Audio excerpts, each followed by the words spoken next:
اعوذ باللہ من الشیطان الرجیم بسم اللہ الرحمن الرحیم نحمده ونصلی ونسلم علی رسولہ الکریم اما بعد فاعوذ باللہ من الشیطان الرجیم بسم اللہ الرحمن الرحیم۔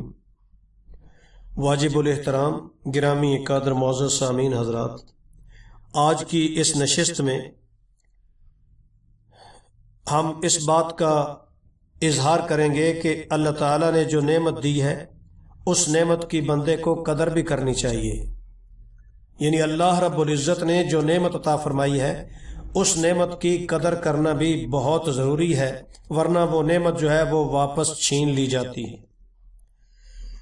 بخاری اور مسلم شریف میں درج ذیل حدیث مذکور ہے کہ بنی اسرائیل کے 3 آدمی تھے، ان میں سے ایک آدمی برس کا مریض تھا۔ اس کے پاس ایک آدمی نے آ کر کہا کہ بھائی کیا آپ کو کوئی پریشانی ہے؟ اس نے کہا میں کون سی پریشانی آپ کو بتاؤں، ایک تو میں برس کا مریض ہوں جس کی وجہ سے لوگ میری شکل دیکھنا بھی پسند نہیں کرتے، اور دوسرا رزق کی بڑی تنگی ہے۔ اس آدمی نے کہا کہ اچھا اللہ تعالیٰ آپ کی بیماری بھی دور کر دے اور آپ کو رزق بھی عطا فرما دے۔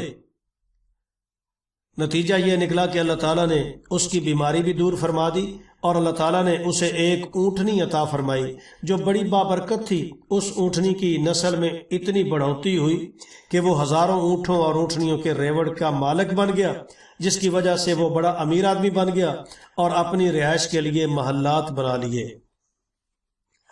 دوسرا آدمی گنجا تھا، وہ آدمی یعنی فرشتے تھے اور آدمی کی شکل میں اس گنجے کے پاس آیا اور پوچھا کہ تمہاری کوئی پریشانی ہے؟ اس نے کہا کہ جناب میرے سر پر تو بال ہی نہیں ہے، جس کے پاس بیٹھتا ہوں وہ مذاق کرتا ہے، جو کاروبار کرتا ہوں ٹھیک نہیں چلتا۔ اس نے کہا کہ اچھا اللہ تعالیٰ تجھے سر پر خوبصورت بال بھی عطا فرما دے اور تجھے اللہ تعالیٰ رزق بھی دے دے۔ چنانچہ اللہ تعالیٰ نے اسے ایک گائے عطا کی۔ اس گائے کی نسل اتنی بڑی کہ وہ ہزاروں گایوں کے ریوڑ کا مالک بن گیا، وہ بھی عالی شان محل میں بڑے ٹھاٹھ کی زندگی گزارنے لگ گیا۔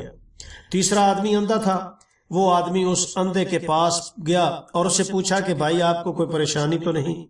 اس نے کہا جی میں تو در بدر ٹھوکریں کھاتا ہوں، لوگوں کے گھروں میں جا کر مانگتا ہوں، ہاتھ پھیلاتا ہوں، میری بھی کوئی زندگی ہے، ٹکڑے مانگ مانگ کر کھاتا پھرتا ہوں، میں نہ اپنی ماں کو دیکھ سکتا ہوں نہ باپ کو، اس کے علاوہ رزق کی بھی تنگی ہے۔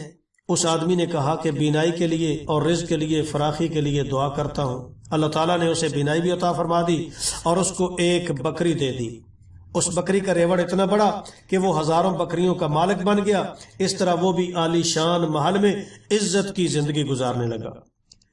کافی عرصے کے بعد وہ تینوں اپنے وقت کے سیٹھ کہلانے لگے۔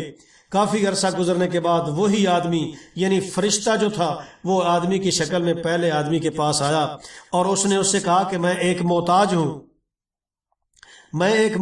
اللہ کے نام پر مانگنے کے لیے آیا ہوں۔ اسی اللہ نے آپ کو سب کچھ دیا ہے، آپ کے پاس تو کچھ بھی نہیں تھا، آج اتنا کچھ آپ کے پاس ہے، آپ اس میں سے اسی اللہ کے نام پر مجھے بھی کچھ عطا فرما دیں۔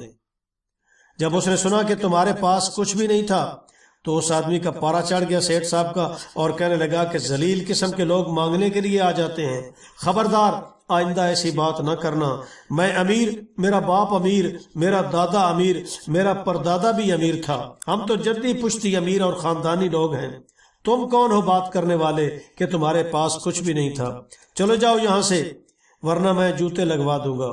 چنانچہ اس نے کہا کہ اچھا میاں ناراض نہ ہو، تم جیسے تھے اللہ تعالیٰ تمہیں ویسا ہی کر دے۔ جب یہ کہہ کر چلا گیا تو اس کے جانوروں میں ایک بیماری لگ گئی اور سب اونٹ وغیرہ مر گئے، برس کی بیماری بھی دوبارہ آ گئی، گویا وہ جس پوزیشن پر تھا اسی پوزیشن پر دوبارہ لوٹ کر واپس آ گیا۔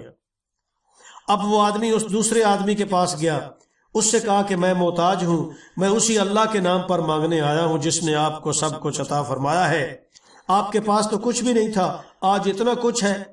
جب اس نے یہ بات سنی تو اسے بھی بڑا غصہ آ گیا اور کہنے لگا کہ تم تو مفت خورے ہو، ہم نے کما کر اتنا کچھ بنایا ہے، میں نے فلاں سودا کیا تھا تو اتنی بچت ہوئی اور فلاں سودا کیا تو اتنے کمائے، لوگ مجھے بڑا بزنس مائنڈڈ کہتے ہیں، میری تو یہ خون پسینے کی کمائی ہے، ایسے درختوں سے توڑ کر نہیں لایا اور نہ ہی یہ چوری کا مال ہے، اب چلا جا یہاں سے ورنہ تھپڑ لگاؤں گا۔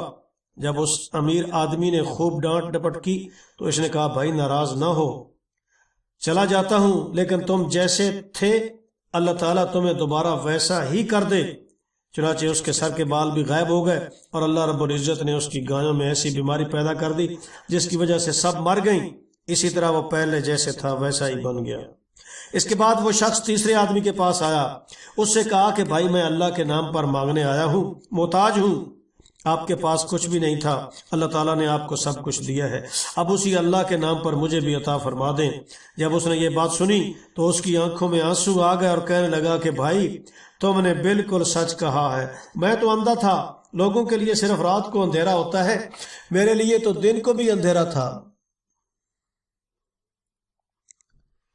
اللہ اکبر، میں تو در در کی ٹھوکریں کھاتا تھا، لوگوں سے مانگ مانگ کر زندگی گزارتا تھا، میری بھی کوئی حالت تھی۔ خدا تعالیٰ کسی بندے پر ایسی آزمائش نہ آئے۔ کوئی خدا کا بندہ آیا تو اس نے مجھے دعا دی، اللہ تعالیٰ نے مجھے بینائی عطا فرما دی اور اتنا رزق بھی دے دیا۔ آج آپ اسی اللہ کے نام پر مانگنے کے لیے تشریف لائے ہیں تو میاں ان دو پہاڑوں کے درمیان ہزاروں بکریاں پھر رہی ہیں، جتنی چاہو تم اللہ کے نام پر لے لو۔ جب اس امیر آدمی نے یہ بات کی تو مخاطب کہنے لگا کہ مبارک ہو میرے بھائی، تمہیں مبارک ہو، میں تو اللہ تعالیٰ کا مقرر کردہ فرشتہ ہوں، اللہ تعالیٰ نے مجھے 3 بندوں کی طرف آزمائش بنا کر بھیجا تھا، 2 تو اپنی بنیاد بھول گئے مگر تم نے اپنی بنیاد کو یاد رکھا، اللہ تعالیٰ تمہارے مال میں اور زیادہ برکت عطا فرمائے۔ چنانچہ کہتے ہیں کہ وہ آدمی بنی اسرائیل کا سب سے بڑا امیر کمیر آدمی بن گیا۔